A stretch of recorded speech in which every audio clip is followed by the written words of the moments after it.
there is something very particular here in Switzerland. We do not have only one president to resolve big political decisions. We have 7 federal councillors of different political parties. The way our country is led influenced me on how I created, at 18 years old, my own startup, a sustainable and Swiss-made technology company. This region is regarded as the Swiss Silicon Valley, where it's easy to develop any kind of project. But any entrepreneur has to first overcome the Swiss mindset or embrace it, the way I found to be the most effective. Here, the cultural mindset is to be cautious when you present a new idea. The politeness of people implies that you never really know what they think of an idea. Privacy means that you never get to know how others undertook their project and succeed. And of course, extravagance and arrogance are very much frowned upon. The Swiss motto is to conform appropriately. You can display your uniqueness, but only in a subtle way. There is a clear limit that cannot be crossed. But personally, I always try to push against it, especially when working on my projects. I started my startup during the beginning of my first year of university. I took the opportunity to talk about my project, my ideas, and my doubts with people around me. At each stage of development, I spoke to anyone and everyone about anything related to my business to obtain a kind of group validation. It became an obsession to have feedback from as many people as possible. That's maybe the main reason I'm here today. I did my own thing, based on so many people's perspectives in what I call the wisdom of the crowd, which is, by the way, the startup's founding value. I started this project in 2018, all alone. I launched the first model of the company's wireless earphones that I initially found online. Then I decided to expand my sales by selling to small stores in Switzerland. This is where the Swiss mindset came into play. When I first met the shopkeepers, I always presented myself as a sales representative, working for a startup while studying. And sometimes I even had to pretend to call my manager when negotiations went on and on. You know, when you present an electronic product from a Swiss company, or even from a startup, people automatically imagine a very professional and organized structure with a lot of employees. In this country that so values reliability, I could not tell people I was the only person behind it all. I would have lost credibility and would have stood out far too much.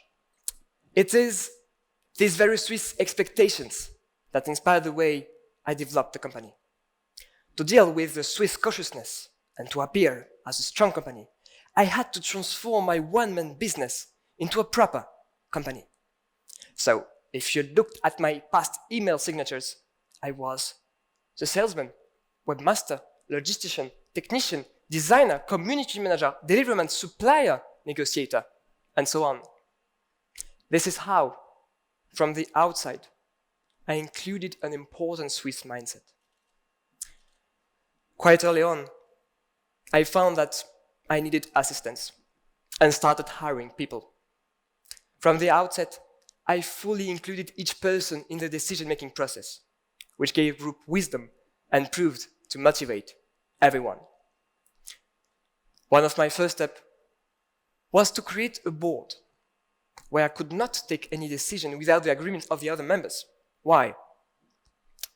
Because it provides the structure, stability, and insights to match a big Swiss company reputation. Yes, I was the founder, but my ideas are not necessarily better than those of my colleagues. Thus, I had to choose the board members very carefully. I felt that I needed confident people, able to be objective, and very important, who wouldn't always agree with me. By not concentrating the power in the hand of a single person, stimulate the whole group to propose ideas. Just like in the Swiss Federal Council, we need diversity to reach a very democratic and horizontal management reflection. When the startup started growing, using a general decision process, we created departments, decentralizing the power from the board, inspired from the subsidiarity. Applying a typically Swiss pragmatic structure has empowered our human intrinsic values in any single decision. Let's now talk about the Swiss art of the compromise, which is probably one of the biggest particularities in our country. And we found it works superbly in our startup. Being more than 30 collaborators allowed us to take advantage of our diversity, to discuss some issues, to challenge each other, and to come to consensus through respectful compromise.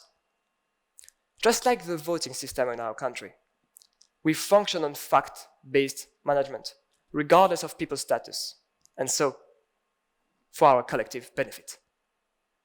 In conclusion, when I started this project, I perceived the Swiss mindset as an obstacle.